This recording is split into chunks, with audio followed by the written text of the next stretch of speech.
Hello, this is Justin, and this is not another episode of the SAFF.FFL podcast, but instead a discussion about Puka Nacua and where he ranks among wide receivers in the NFL. This started because my friend Caden was talking about Cooper Kupp's drop in production. I defended him by saying that a top 5 receiver in the league on the same team will do that, and he made some claims. Now, first off, I am not going to try to say that Puka Nacua is in the same tier as Jamar Chase or Justin Jefferson. I believe those two are in a tier of their own. But it's not ridiculous to compare Puka to the likes of A.J. Brown, Amon-Ra St. Brown, and CeeDee Lamb, and here's why.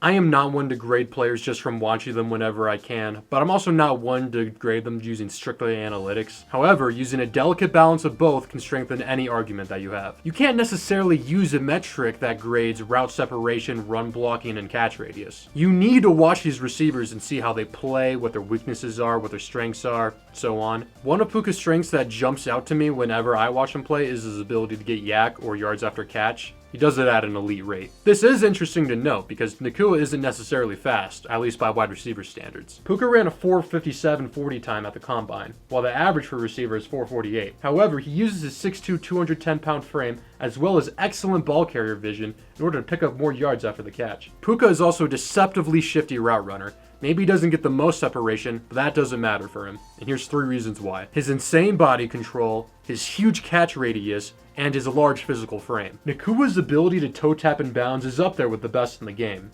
Being able to pinpoint the ball in the air, jump, and get 2 feet in bounds makes throwing him out routes a dream. Also, his catch radius definitely helps with that. His size and his want to lay out for passes give an advantage over smaller yet faster wide receivers, such as Tyreek Hill or Amon-Ra St. Brown. Puka is also an incredibly selfless run blocker, among the likes of Hines Ward and Larry Fitzgerald in terms of the skill. The Rams often run a boomerang motion in which Nacua will shift around the line of scrimmage pre-play, and he fills the C-gap, blocking linebackers to the 2nd and 3rd level. Mike LaFleur also utilizes this motion in order to scheme Puka to be a route runner in some scenarios. As seen here, it works tremendously. Just from the eye test, Puka is a crafty route runner, he's an incredible ball carrier, and he's an extremely selfless run blocker. He may be the most complete wide receiver in the entire NFL.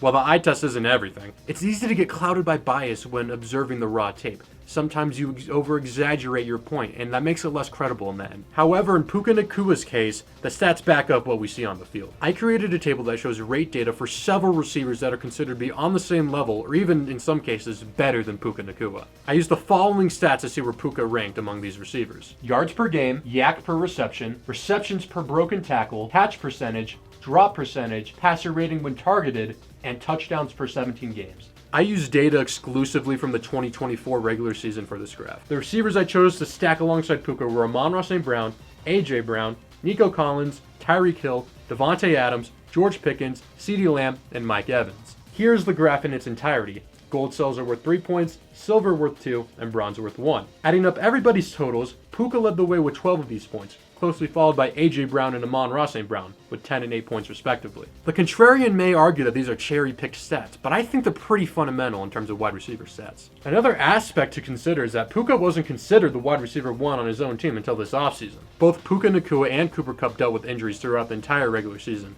but Nacua outshined Kupp in almost every way possible. This did stump Puka's touchdown potential though. You may notice he was ranked 7th out of 9 for touchdowns per 17 games. This is attributed to the Rams' overall offensive talent. Kyren Williams, Demarcus Robinson, and Cooper Kupp combined for 29 touchdowns during the regular season, compared to Nacua's 4. However, you'd be considered pretty asinine to think Demarcus Robinson is better than Puka Nacua. Another aspect to consider is the QB play for all these receivers. For Tyreek Hill, for example, you may point out that he had inconsistent and unhealthy quarterback play pretty much the entire year. I'd retort back by saying that Jonnu Smith, with the same quarterbacks, had the best season of his entire career in 2024. George Pickens put up better numbers with Kenny Pickett and Mason Rudolph than with Russell Wilson and Justin Fields. The last piece of data I will show is from PFF. I know, they are definitely not the end-all be-all, but their data does support my claim in a genuine manner. Where do you think Puka Nacua ranked in PFF's wide receiver rankings for the 2024 season?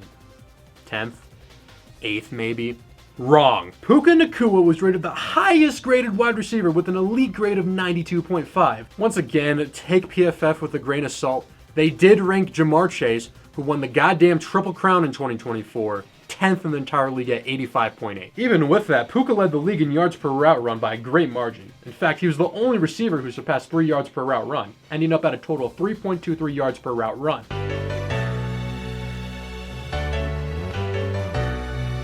Puka Nacua isn't the fastest player. He's not the flashiest player.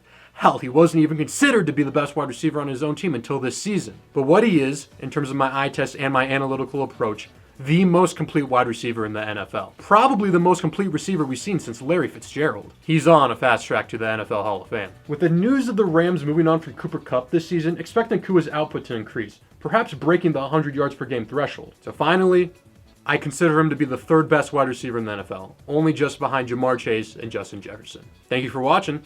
Bye-bye now.